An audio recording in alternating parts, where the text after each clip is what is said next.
All right, coaches, we've got 10 keys to being a lead assistant coach, and this is part 2. So I'm going 6 through 10, and then I've got some homework for you. So, number 6, build relationships with your players. And remember this, kids spell love T-I-M-E, meaning you got to do stuff with your players outside of football. You know, you might be dog tired, ready to get home, your wife is complaining, texting you, and you might need to take a kid home. Take them home. You might need to run a kid through Mickey D's and let them order off the dollar menu. Run through Mickey D's. Do the little things, because the more they understand that you care about them, the more that they'll commit to you. You got to love your kids. You got to build relationships. Number 2, make them love you. Look, every time I hire a young guy, I'm finally old enough where I'm getting to hire some of my former players, and man, you know that's ideal. All right, but every time I hire a young guy, I tell them, make your players love you, because once they love you, they will fight harder for you. All right, I hired a kid who coached for me as an O-line coach in the past. He would have cookouts at his house. He was constantly bringing kids and doing stuff with kids away from the game, and they absolutely loved him for it. All right, make them love you, and they'll fight their tails off for it. Next one, you just got to get this down in your heart and your guts. You don't have to have the best players to have the best team. Remember that the best teams I've ever been a part of, where the whole was bigger than the parts. The most disappointing teams I've ever been a part of, the parts were bigger than the whole.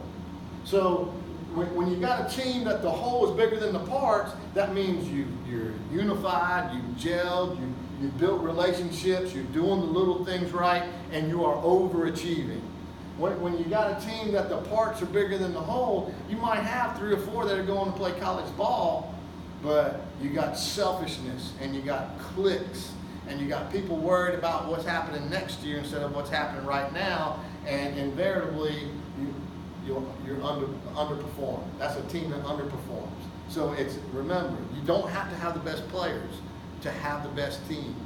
Pull them together, build a family, build loyalty, build relationships, and great things will happen. All right, number 7, be a great teacher. Be a great teacher in the classroom, but more important for us right now is be a great teacher when you're teaching the game of football. Remember, great teachers take the complicated and turn it into simple. They don't use big words, they use simple words that kids understand. Kids cannot be confused and play great.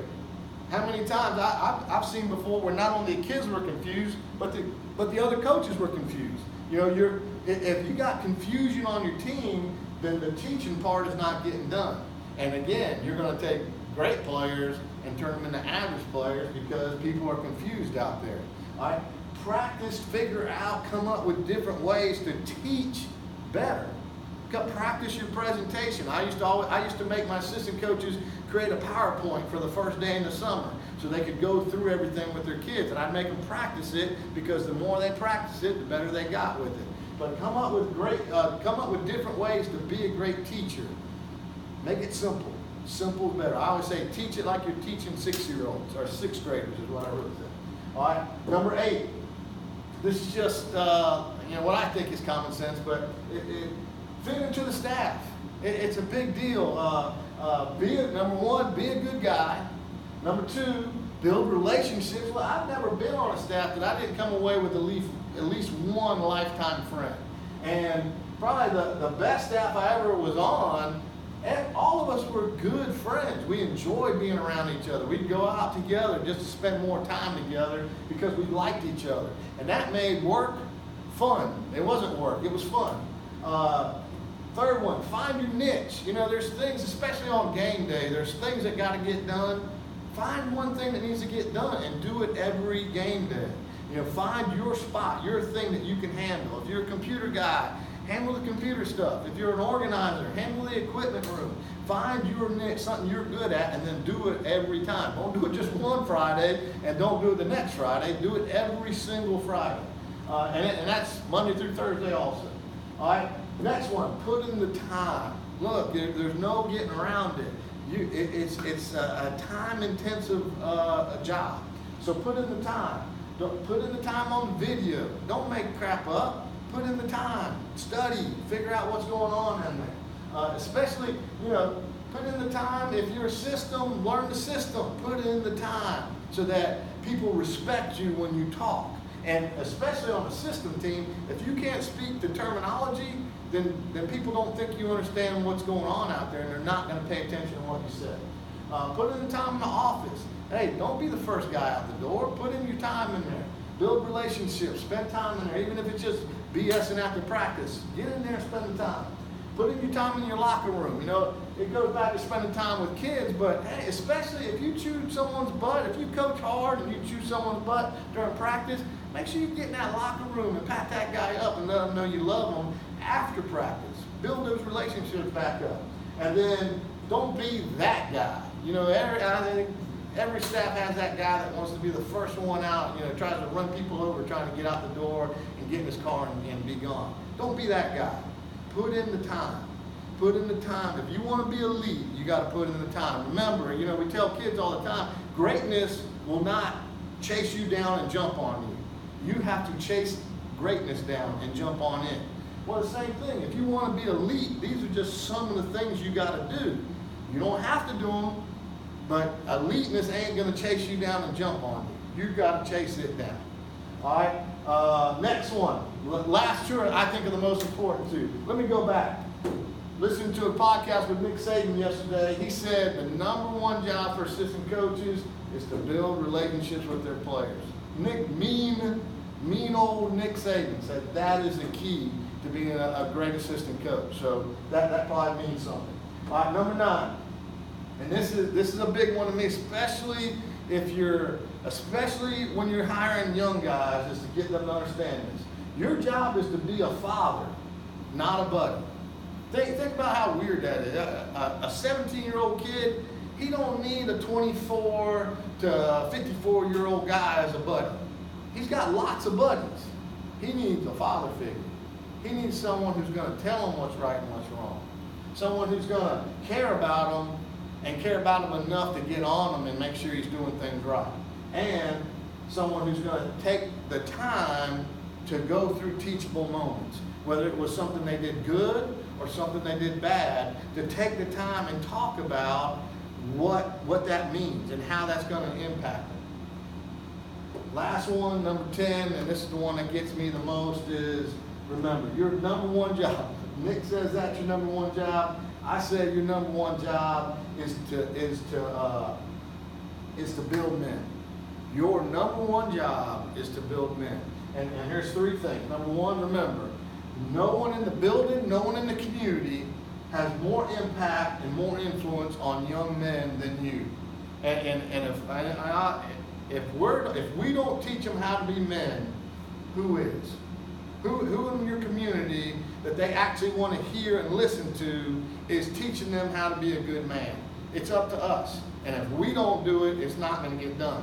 Number 2, remember, we got 4 years to impact them for the next 40 years. Are we doing our job? I don't care if they remember how to run 92 mesh 10 years from now, but I do care that they remember our core principles. I do care that they know how important attitude is, and how important leadership is, and how important work ethic is, and how important toughness is, and how important family is. That means something to me, that 4 years from now, they're going to remember those 5 core principles, and they're going to remember what they mean and what they look like. And then the last one is this. For good or bad, remember this. They are going to remember you and quote you for the rest of their life. What are they going to say? What are they going to remember? Now, here's your homework. This is how important this is. Here's your homework. We got 2. I'm trying to remember what the third one was. But here's your first 2. Go to Mickey D's, go to Hardee's, and find the Amen Corner where all the old dudes hang out and drink coffee. And just sit there and listen to them. And what you'll hear is a 70 or 80-year-old man, and before long, they're going to talk about their high school coach. and they're going to quote them, and they're going to tell a story about them, and they're going to still remember that. That high school coach is dead and gone. That, you're talking about a 70, 80-year-old man sitting in there drinking coffee with his other old buddies. But they're still going to talk about their high school coach. That's impact. That's influence. All right, second homework. Probably about 200 guys are going to watch this video. I'd say about 100 of you are going to watch it all the way to the end of this part. For those 100, I want you to put in the comments, put in what coach was by name, name them by name, the biggest impact influencer you've ever had in your life, and the number one thing he taught you. And then come back in 3, 4, 5 weeks before the season starts and read through those comments, and you're going to see how important number 10 is. Our number one job is to build men. And if we don't do it, who will? Who has the influence? Who do they actually want to be around? And who are they actually listening to? And remember, even when you don't think they're listening, they're listening. All right, so that's it, coaches. Put those things in the comments. I really want to see what everyone has to say. And the third one was, now you've seen all 10 of mine, if I left one out or you got one that's really good, put it in the comments, because I want to get better. I want to get better. I want to see your ideas. Thank you, coaches.